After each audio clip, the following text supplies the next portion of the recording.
Three, two, one. Hey, everybody. Dean Crisp in the podcast this week. Going to be joined by Kelly Corvin. We're going to talk about something that absolutely is life changing.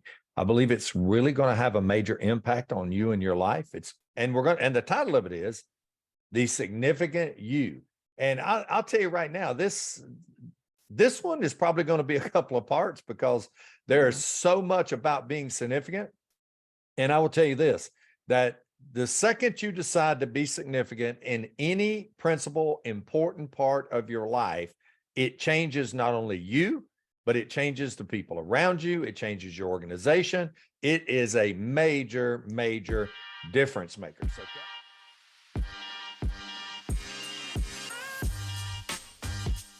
Hi, I'm Dean Crisp. Welcome to Straight Talk on Leadership. This is what we'd like to say is the no BS zone, where we give you leadership tips, ideas, and practical suggestions to help you become a top leadership performer. Our goal is simple: help you become the best version of yourself and reach your highest potential as a leader. So sit back, turn up the volume, get ready to change your life.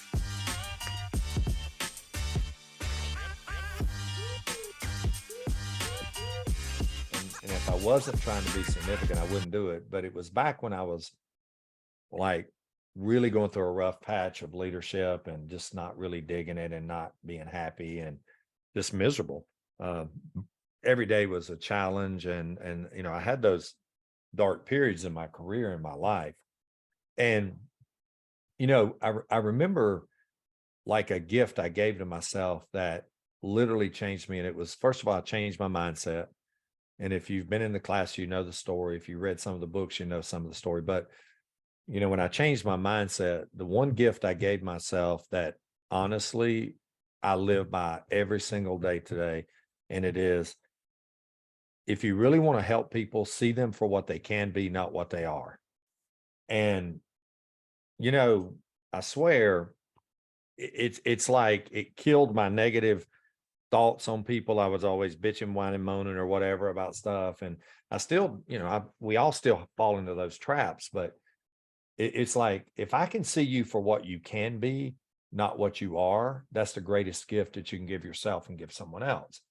That's being significant. It's significance in our thoughts, and being significant heightens your senses and your awareness of stuff around you. It kind of enhances what we perceive and understand. It opens your mind. It creates a growth mindset. Being significant, it does all those things that are really important. Now, the last thing it does, and there's a lot more, but I'm just going to stick to these 3 points. Absolutely, those 3, sure.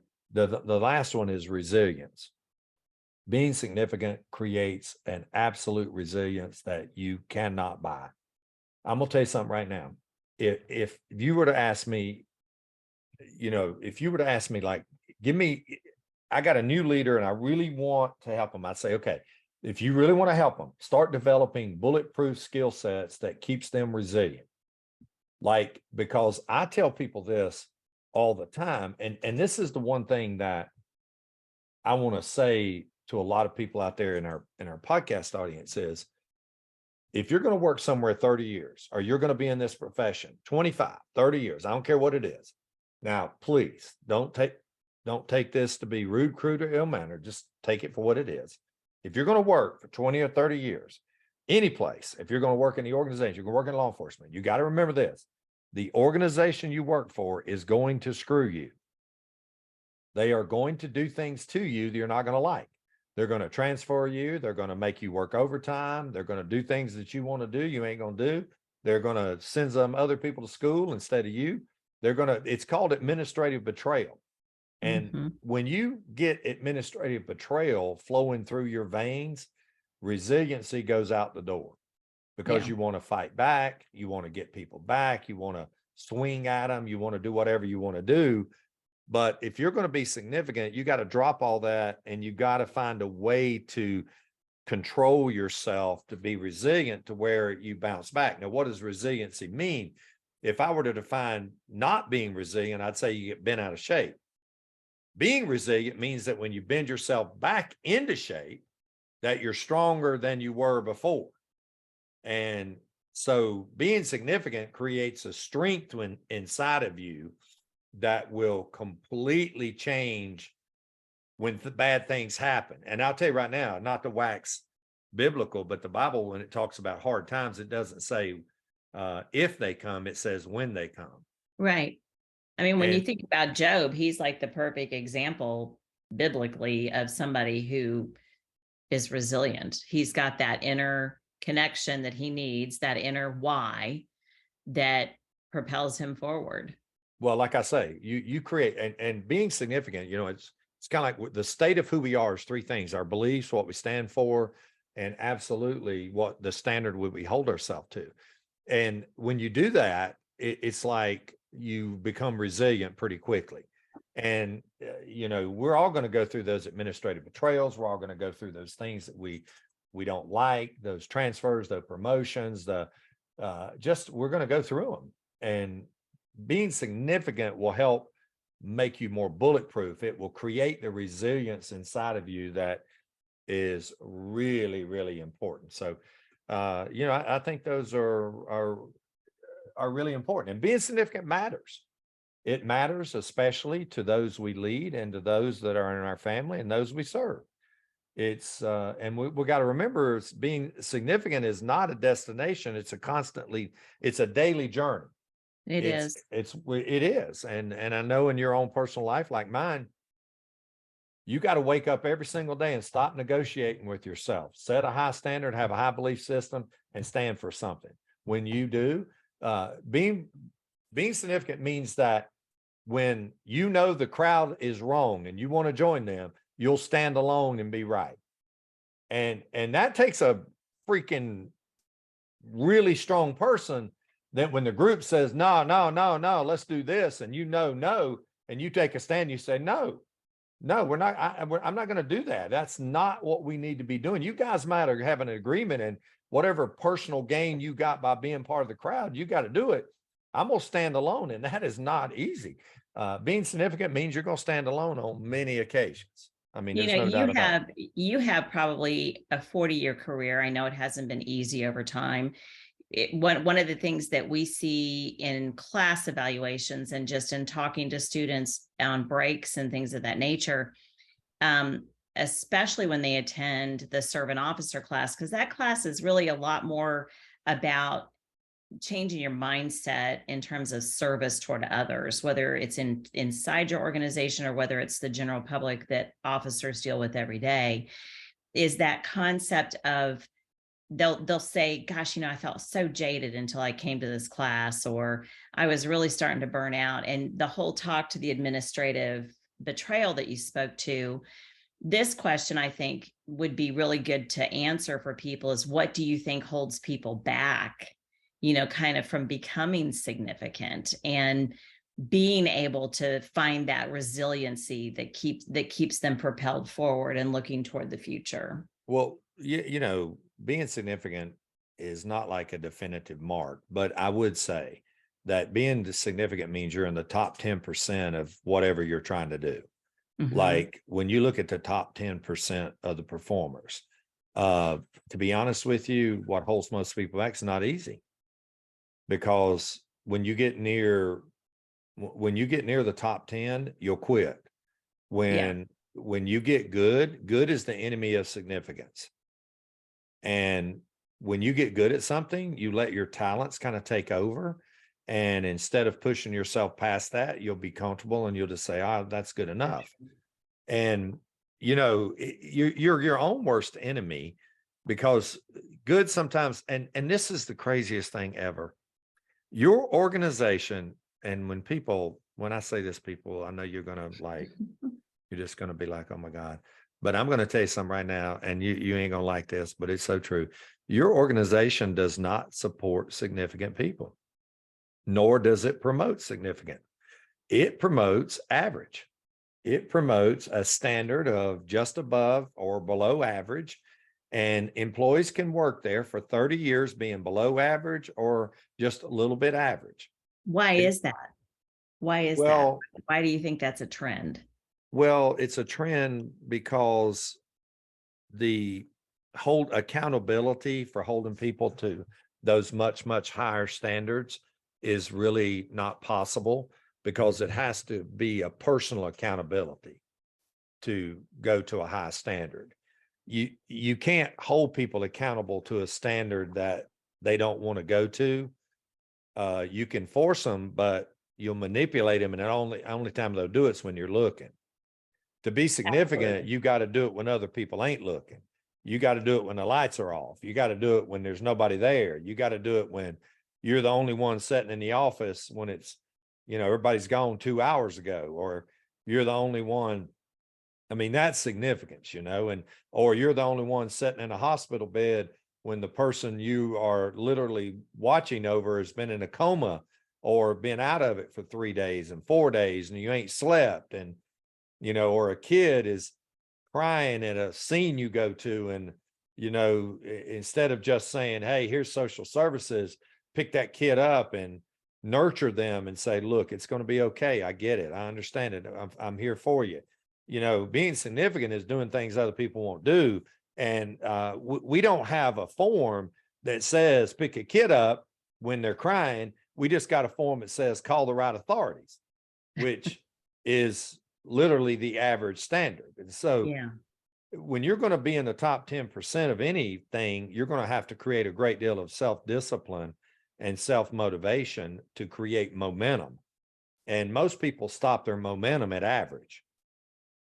Well, I think this might be a good place to transition, and you just tell me, because we can certainly save that for another day. But I would love for you to talk about just a few strategies that have either worked for you personally or that you see have helped others that you've coached or mentored along the way, that help them implement this in their daily routine and in their life, whether personally or professionally. Well, I was gonna say something a little bit earlier about the servant officer course.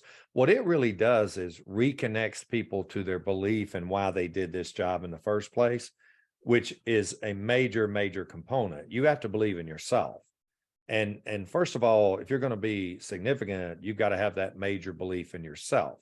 Mhm. Now, there's some strategies that, I can help you with here that I've used in my own personal life. But, I will tell you this much right now, that servant officer course reconnects you with why we did this, because this is what I found to be true in my career. You can't do this job if you don't think people care about you and don't appreciate you. You can't do 30 years in service oriented job if you think that people don't appreciate you or care for you. You can't do it No, I unless, think that's what the profession of law enforcement has faced, is they don't sense or feel that appreciation, whether it's from the public or internally. well, we used to, but we've kind of going through the soldier coming Yes, back from Vietnam syndrome right now in right. law enforcement, where Dark night of the soul. yeah, we're just kind of seeing that right now. But let me give you some tips on, and there's about 10 of these things. And I know people, I mean, 10's a lot, but this is a podcast. You can start Right. it, stop it, and go back. But when you look at the first thing you got to do is you got to kind of identify your values and what you're passionate about. And what you're passionate about, what your value system is, what you believe, what you understand, what your core alignment with who you are. When you do that, significant becomes easier. Mhm. Now, I'm not giving you a magic formula for significance. I'm telling you what helps you along the path to make these things really, really easier for you. When you line up your passions and your values, then before you know it, significant really kind of matters. It really kind of matters. It takes hold pretty quickly, and you'll start realizing that, hey, I'm in sync. And I tell people this a lot about the one thing that we seek all the time in our life is wisdom. Right. And being wise means that your mind, body, and spirit are in sync. And when those three things are in sync, that's kind of like finding your passion and your value system. You kind of get in sync. So you gotta do that. Second thing is you got to create like meaningful direction, like setting goals and meaningful things that challenge you to grow.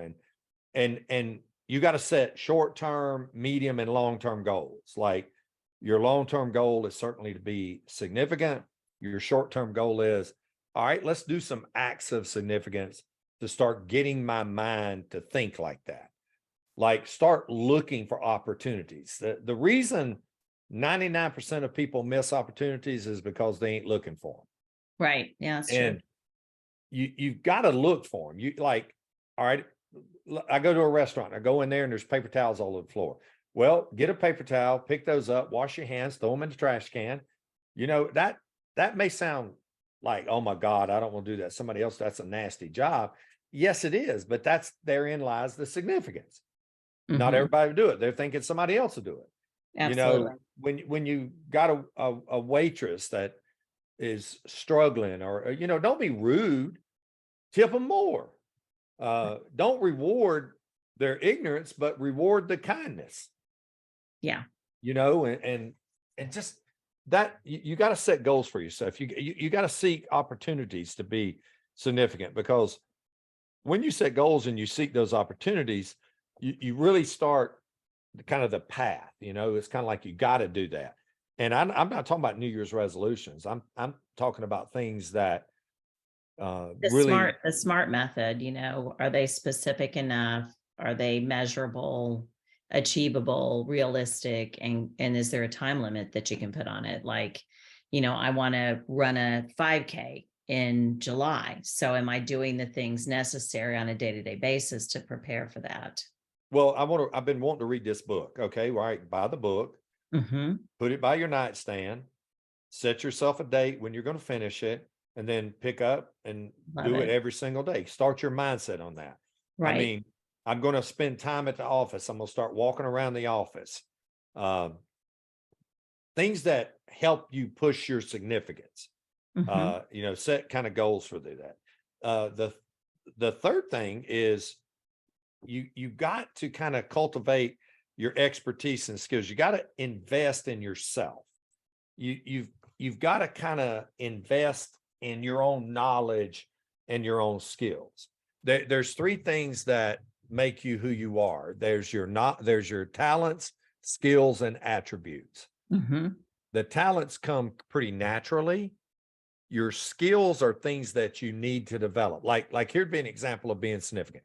I'm not that good with talking to people that I might have a problem with. Okay. All right. So now the skill would be, let's improve our communication with people we got a beef with.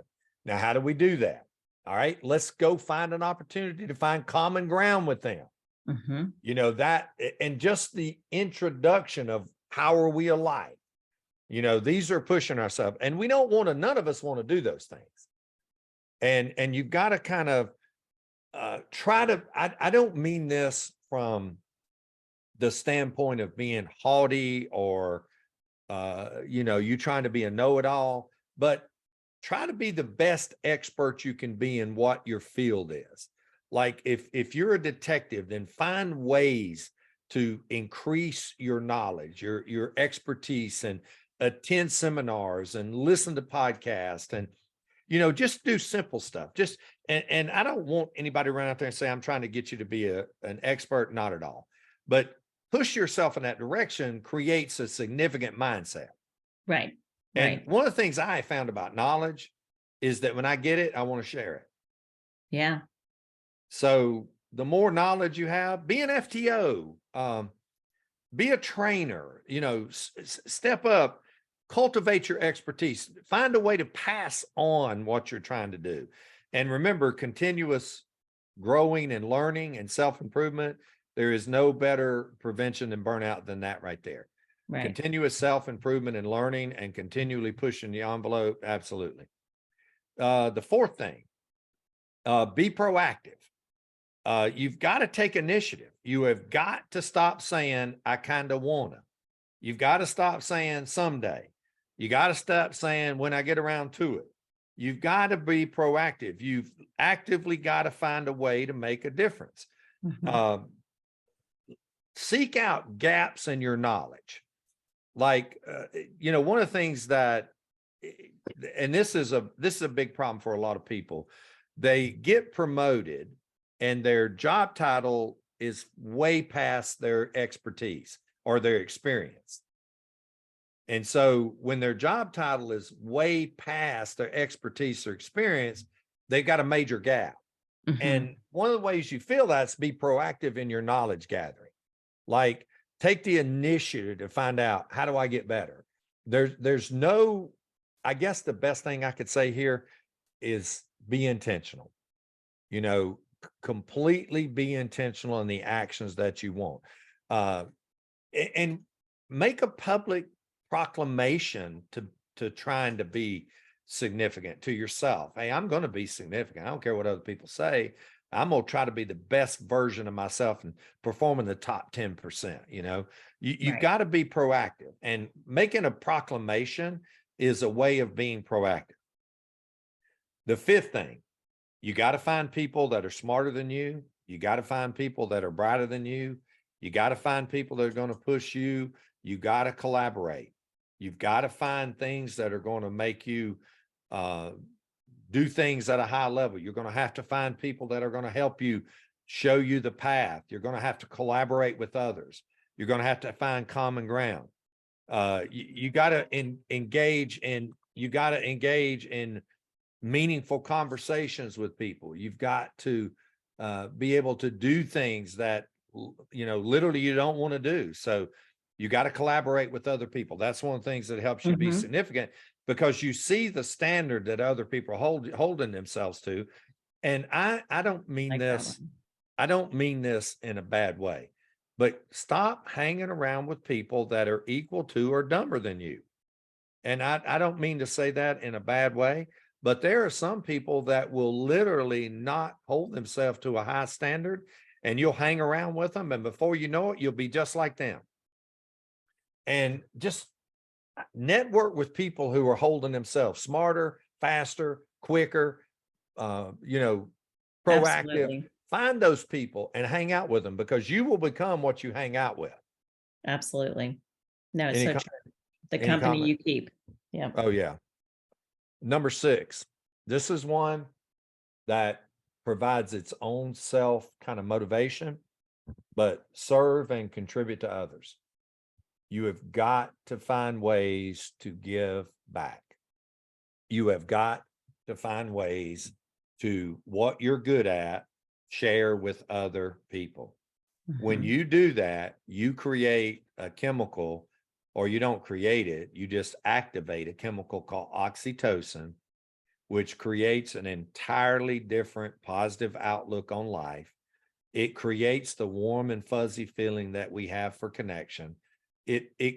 Smiling creates oxytocin to a degree. And Mhm. when you look at those, when you start finding others to serve, or you find ways to help others, significance just comes out.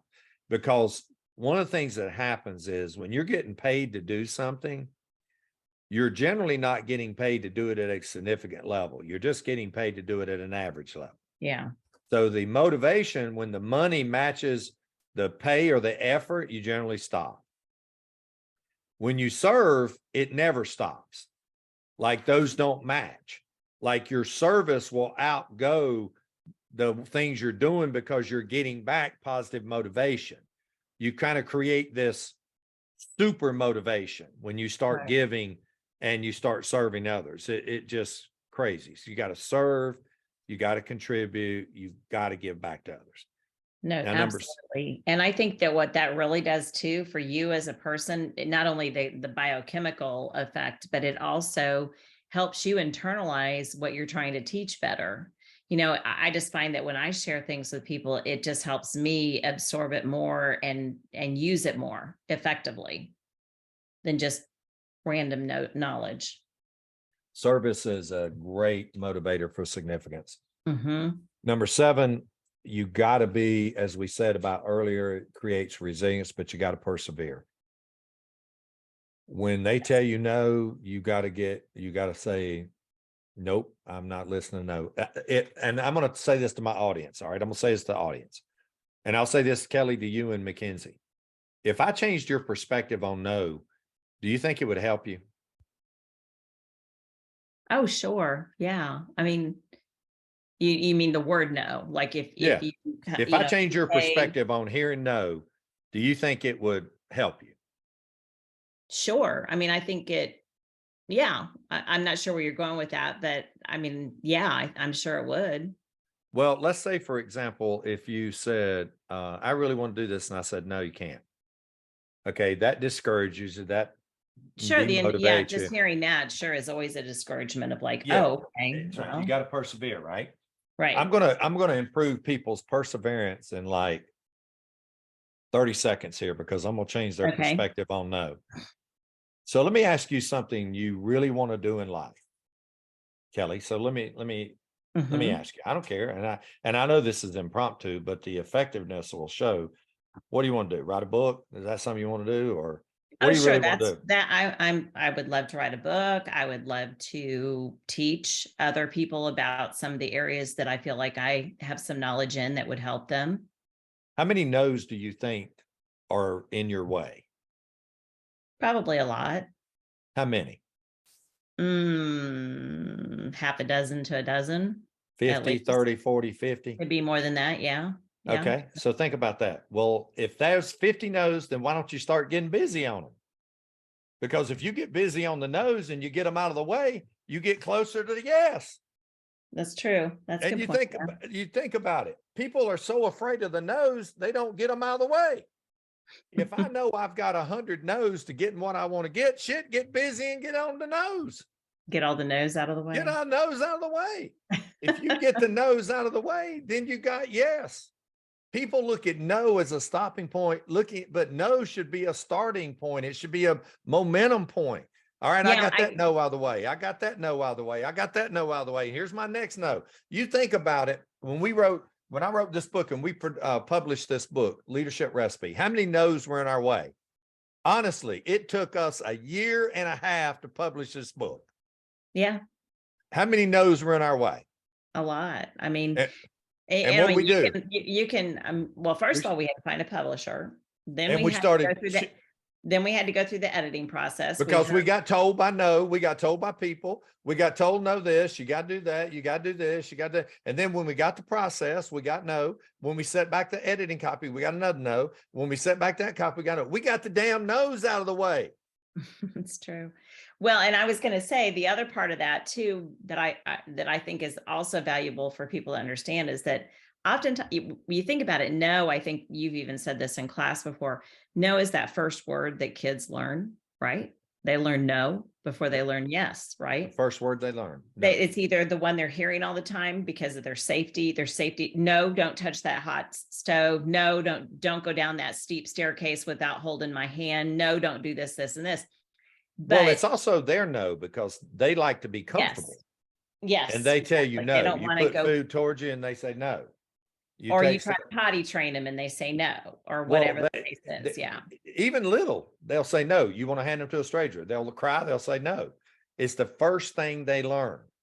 exactly. And so I like that idea of you get them out of the way, but then also the other aspect of that is learning why they said no. Because once you learn why they're saying no, it gives you the information you need that can then get you past that no and Well, hopefully to the last no that you hear. we could do a whole podcast on every one of We these could on the tips. word no, you're right. Well, we Yeah. could do it on all these, but it's so true. Get them out of the way. If you got Yeah. 100 no's to what you want in life, start getting them out of the way. Love it. Because I'd like to be 2 years down the road and have 50 of them out of the way than be 2 years down the road with none of them out of the way. Yep. Get them out of the way. Yeah. Number 8, you got to communicate with people. You have to develop strong communication skills to kind of effectively convey your ideas. And that's one of the things where the Master Leader course Mhm. really comes into play is it really bridges the gap between communication and leadership or presentation and leadership. Because I know I've been sitting in many meetings and my idea didn't come across because it didn't get done because I wasn't able to articulate accurately why they should adopt my idea. And if you're going to be Yeah. significant, you've got to be articulate enough to get your point across of what you're trying to accomplish. And you've got to learn, you got to do it. I mean, there's just no way around it. You got to do It's it. so funny you say that, because that's one thing that I think we do differently in terms, all of our instructors are exceptional at meeting the student where they are when they walk in the first day of class, and then understanding where they really need to get to and making them realize that's where they want to be.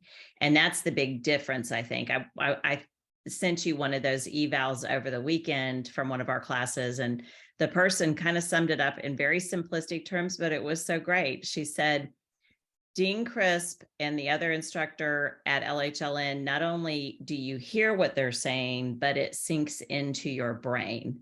And I thought that's exactly what we're trying to do, is get them to start internalizing some of these concepts and then applying them when they go back. Well, if you're going to be significant, you've got to connect on an emotional level with people you communicate with.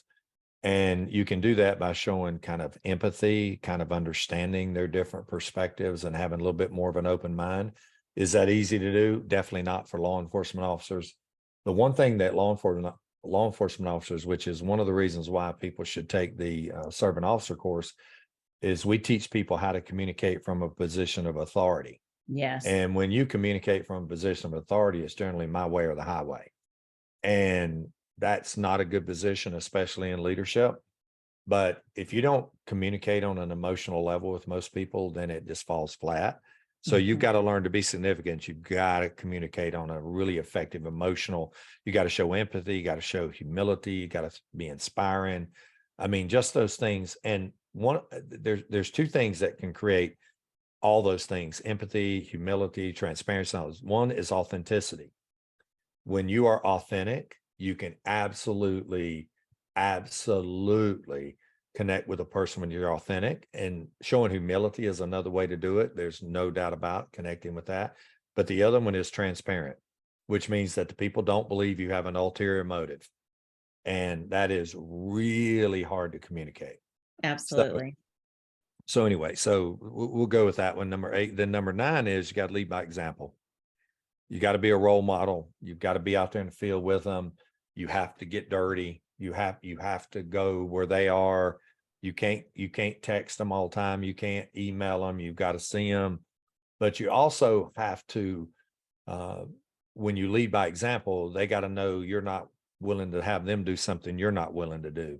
Right. That's one of the things I love about Disney. If you look at a lot of their executive VPs or their presidents or their people that work at Disney and have high level jobs, a lot of them started out in the parking lots or the parks, in those buildings working, because they know, hey, you park cars at Disney and now you're the president of Disney, that, or you're the VP of Disney, you know what it's like to suffer with us out here.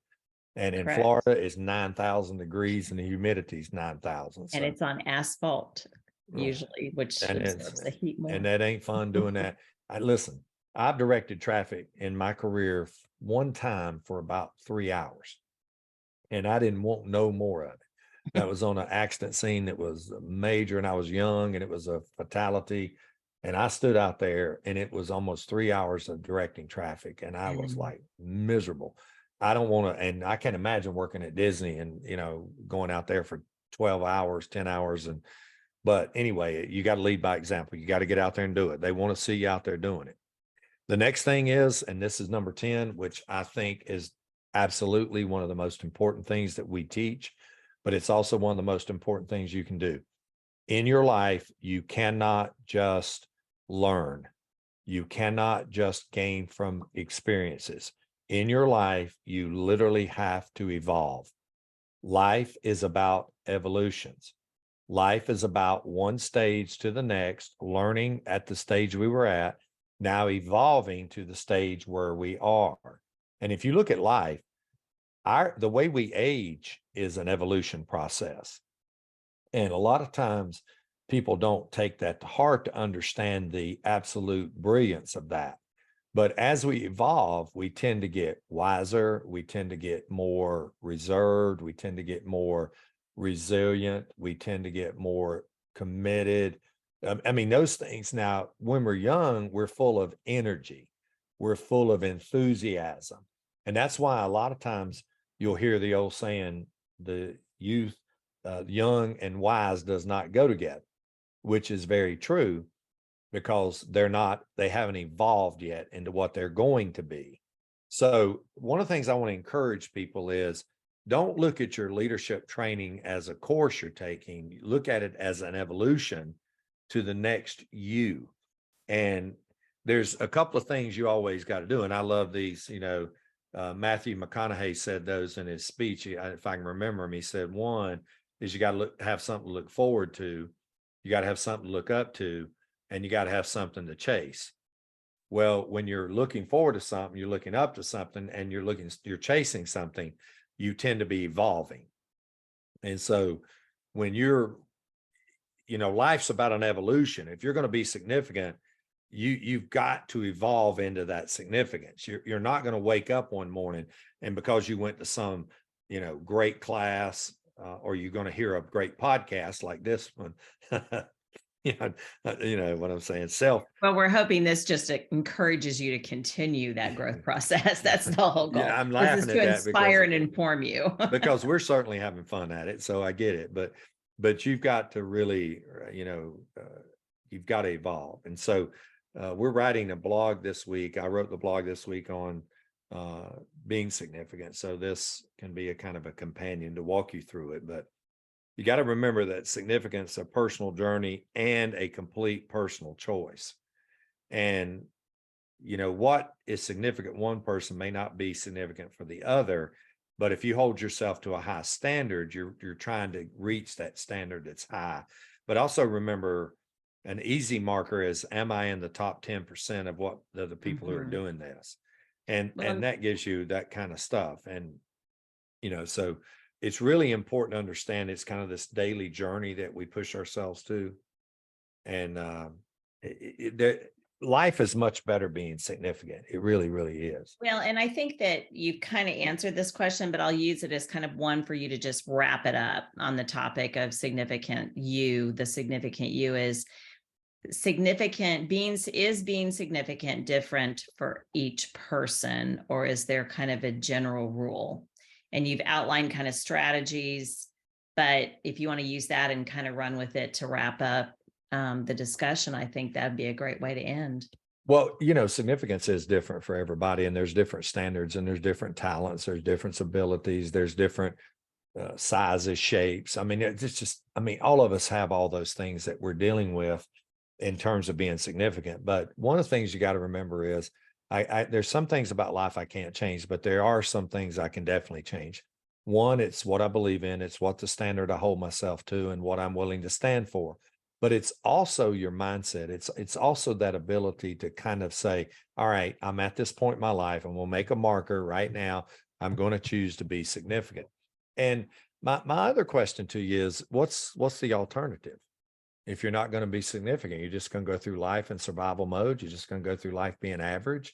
And finding what you're really, really, really good at and trying to be significant at it is God's gift. It's the gift you have to yourself. And when you think about it, it's what makes us all individuals as well as being part of a group. But, when you rally around significance, there's kind of 4 reasons to be significant. Number 1, it's the right thing to do. Number 2 is that your family deserves it. Number 3, your job expects it. And number 4, our great profession needs significant people. And if we have significant people in this job, a lot of our problems will go away, and a lot of our problems will come and have answers to them, because you're going to have significant people being out there. It's not a job title. It's not a pay rate. It's not something that you obtain and you get a certificate for, but it is a marker in your life where you decide, hey, every day I'm going to be significant in the areas I'm going to do. So I really think that that gives you direction. It gives you clarity. It creates resilience. And it's a pretty simple thing. Just be freaking significant. And like I said, the title of this podcast is The Significant You. So Kelly, you got anything you want to say to wrap this up? And then I'll wrap us I up with think final you've done a comments. great job covering it. Thank you so much. We've dived into a topic that I think is much needed, not just in law enforcement, but in every profession. So hopefully our listeners out there have really enjoyed it. Well, I've certainly enjoyed it, and I know you have. Mackenzie, thank you for listening, and she's been in the chat room asking questions to us. Thank you for prompting us there. And this podcast is a cooperative effort, just like everything that we do. We want to encourage you to go out there and cooperate in your own life and find people that help you be significant. You can't do it alone. You got to have other people's help. You got to have other people's encouragement. It's going to be tough. It's not going to be easy, but I'll tell you what, it's well worth it. So what I encourage you to do is go out there and find the significant you. For all of us at LHLN, this has been a great podcast. Thank you so much for listening. Please pass this along, download it, send it to others, share it, let us know, send us your comments. And as always, we say, until next time, I'm Dean Crisp. You have been listening to Straight Talk on Leadership with Dean Crisp. Please be sure to grab a copy of Dean's books and start your own personal growth journey by reading them. Another great way you can help us is by following us on social media as well as your favorite podcast streaming platform. By following, liking, commenting, and sharing your favorite social media posts and your favorite podcast episodes, you help us spread the leadership message. Lastly, be sure to go ahead and check out our classes and begin your own significant you journey today. Thank you for listening, and be sure to put your leadership into action every day. Until next time.